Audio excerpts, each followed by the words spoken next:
Happy National Home Warranty Day. I always get lots of questions about the differences between homeowners insurance and home warranties, so I thought today would be a great day to get on here and tell you a little bit about the differences.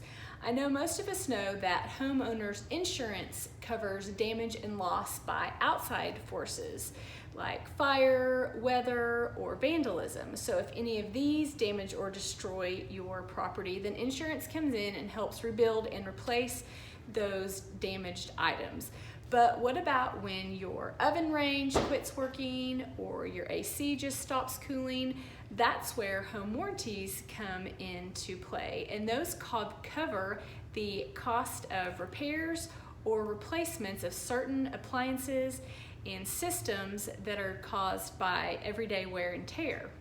And all you have to do is call or place your claim online, and then they will send out their pre-screened repair professionals to come out, and they promise to either repair or replace those covered appliances or systems. So home warranties can help you save a lot of money, especially if you're purchasing an older home.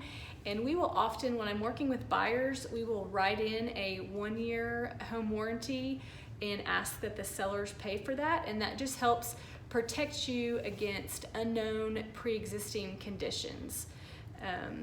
So if you have any questions, feel free to let me know. And also, if you have been in your home for a while, it's not too late. You still can get a home warranty, and I can help you get in touch with some awesome professionals that I have relationships with. So again, home warranties are a great deal and can save you a lot of money. They're not required like home insurance is, but as I also said, a lot of times we can get these sellers to pay for 1 year and just give you a little peace of mind. So I hope you guys have a great day and happy National Home Warranty Day. Thanks, bye.